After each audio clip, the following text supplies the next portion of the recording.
ಅನುದಾನಿತ ಶಾಲೆಗಳ ಹಲವಾರು ಸಮಸ್ಯೆಗಳನ್ನು ಒಳಗೊಂಡ ಮುಖ್ಯವಾಗಿ 60% ಫಲಿತಾಂಶ ಬರದ ಶಾಲೆಗಳಲ್ಲಿ ಶಿಕ್ಷಕರಿಗೆ ಮಾರಕವಾಗುವಂತಹ ಆದೇಶವನ್ನು ಮಾಡಿರುವುದು ಶಿಕ್ಷಕರು ತಮ್ಮ ಕಾರ್ಯವನ್ನು ನಿರ್ವಹಿಸುತ್ತಿರುವಾಗ ಮಾನಸಿಕ ಕಿರಿಕಿರಿಯನ್ನು ಕೊಡುವಂತಾಗಿದೆ. ಆದ್ದರಿಂದ ಈ ಸಂದರ್ಭದಲ್ಲಿ ತಾಲೂಕಾ ಮಾಧ್ಯಮಿಕ ನೌಕರರ ಸಂಘ ಶಿರಸಿ ಶೈಕ್ಷಣಿಕ ಜಿಲ್ಲಾ ಘಟಕ, ಮುಖ್ಯೋಧ್ಯಾಪಕರ ಸಂಘ, ಶ್ರೀ ಶೈಕ್ಷಣಿಕ ಜಿಲ್ಲಾ ಘಟಕ ಹಾಗೂ ಎಲ್ಲಾ ತಾಲೂಕುಗಳ ಘಟಕಗಳ ವತಿಯಿಂದ ಶಿರಸಿಯಲ್ಲಿ ಉಪವಿಭಾಗಾಧಿಕಾರಿಗಳಿಗೆ ಮನವಿಯನ್ನು ಸಲ್ಲಿಸಲಾಯಿತು.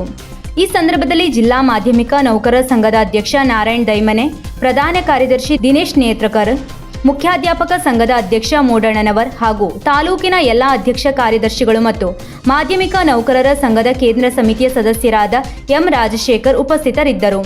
ಉಪವಿಭಾಗ ಅಧಿಕಾರಿಗಳ ಪರವಾಗಿ ಕಚೇರಿಯ ಮುಖ್ಯಸ್ಥರಾದ ಬೆಳ್ಳಿಮನೆಯವರು ಮನವಿಯನ್ನು ಸ್ವೀಕರಿಸಿದರು. ಈ ಸಂದರ್ಭದಲ್ಲಿ ಜಿಲ್ಲೆಯಾದ್ಯಂತ ನೂರಾರು ನೌಕರರ ಸಂಘದ ಸದಸ್ಯರು ಹಾಗೂ ಶಿಕ್ಷಕರು ಉಪಸ್ಥಿತರಿದ್ದರು.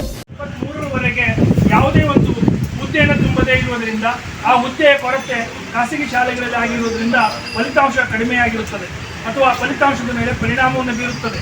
ಆದ್ದರಿಂದ ಈ ರೀತಿ ಫಲಿತಾಂಶಗಳನ್ನು ಪರಿಗಣಿಸಿ ಅಲ್ಲಿಯ ಶಿಕ್ಷಕರ ಬಡ್ತಿಯನ್ನು ಅಥವಾ ವಾರ್ಷಿಕ ಬಡ್ತಿಯನ್ನು ನಿಲ್ಲಿಸುವುದನ್ನು ನಮ್ಮ ಸಂಘದ ವತಿಯಿಂದ ನಾವು ಈ ಸಂದರ್ಭದಲ್ಲಿ ಅದನ್ನು ತಕ್ಷಣದಿಂದ ಹಿಂದುಪಡೆಯಬೇಕು ಎನ್ನುವುದನ್ನು ಅವಗಾಹನೆಗೆ ತರಲು ಬಯಸುತ್ತೇವೆ. ಉತ್ತರ ಕನ್ನಡ ಜಿಲ್ಲೆಯು ಭೌಗೋಳಿಕವಾಗಿ ವಿಶಾಲವಾದ ಪ್ರದೇಶವಾಗಿದ್ದು ಇಲ್ಲಿಯ ವ್ಯವಸ್ಥೆ ಮಲೆನಾಡು, ಕರಾವಳಿ ಹಾಗೂ ಇನ್ನಿತರ ಪ್ರದೇಶಗಳಿಂದ ಕೂಡಿದ್ದು ಇಲ್ಲೇ ಜನಸಂಖ್ಯೆ ವಿರಳವಾಗಿರುವುದರಿಂದ ಸರ್ಕಾರದ ನಿಯಮದಂತೆ 70 ಮಕ್ಕಳು ಒಂದು ತರಗತಿಗೆ ಇರಬೇಕು, 30 ಮಕ್ಕಳು ಕನಿಷ್ಠ ಇರಬೇಕು ಎನ್ನುವಂಥ ನಿಯಮವನ್ನು ಏನು ನಮ್ಮ ಮೇಲೆ ಮಾತ್ರ ಮಾಡ್ತಾ ಇದ್ದಾರೆ ಅದನ್ನು ಸಡಿಲಿಸಿ ಅದನ್ನು 20 ಅಥವಾ ಇಲ್ಲಿಯ ಭೌಗೋಳಿಕ ವ್ಯವಸ್ಥೆಗೆ 15 ಇಳಿಸಿ ಖಾಸಗಿ ಶಿಕ್ಷಣ ಸಂಸ್ಥೆಯನ್ನು ಉಳಿಸಬೇಕು ಎನ್ನುವಂಥದ್ದನ್ನು ಈ ಮೂಲಕ ತಮ್ಮಲ್ಲಿ ಕೋರಿದೆ. ವಿದ್ಯಾರ್ಥಿಗಳಲ್ಲಿ ಸರ್ಕಾರಿ ಅನುದಾನ ರಹಿತ ಎಂಬ ತಾರತಮ್ಯ ಮಾಡದೆ ಎಲ್ಲರಿಗೂ ಒಂದೇ ರೀತಿಯಾದಂಥ ವ್ಯವಸ್ಥೆಯನ್ನು ಮಾಡಬೇಕು. ಜೊತೆಗೆ ಮಕ್ಕಳಿಗೆ ತಾರತಮ್ಯ ಮಾಡುವುದನ್ನು ನಮ್ಮ ಸಂಘ ಈ ಸಂದರ್ಭದಲ್ಲಿ ಖಂಡಿಸುತ್ತದೆ. ಸರ್ಕಾರಿ ಶಾಲೆಗಳಿಗೆ ನೀಡುವಂತೆ ಅನುದಾನಿತ ಶಾಲೆಗಳಿಗೂ ಸಹ ಅತಿಥಿ ಶಿಕ್ಷಕರನ್ನು ನೀಡುವಂಥದ್ದು 2016ರಿಂದ 2020ರವರೆಗಿನ ಈ ಸಂದರ್ಭದಲ್ಲಿ ತಮ್ಮಲ್ಲಿ ವಿನಂತಿಸಿಕೊಳ್ತಾ ಇದ್ದೇವೆ. ತಮ್ಮ ಮೂಲಕ ಇದನ್ನು ನಾವು ಮುಖ್ಯಮಂತ್ರಿಗಳಿಗೆ ನಮ್ಮ ಅಧ್ಯಕ್ಷರ ಮುಖಾಂತರ ಕೊಡಲು ಬಯಸುತ್ತೇವೆ. ನೀವು ತಾವು ಇದನ್ನು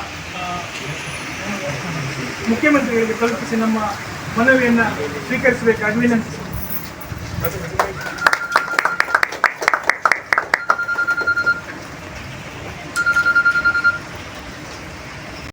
ವೀಕ್ಷಕ ಮಹಾಪ್ರಭುಗಳೇ, ನಮ್ಮ ಚಾನಲ್ ಅನ್ನು ಸಬ್ಸ್ಕ್ರೈಬ್ ಮಾಡಿ, ಶೇರ್ ಮಾಡಿ, ಪ್ರೋತ್ಸಾಹಿಸಿ.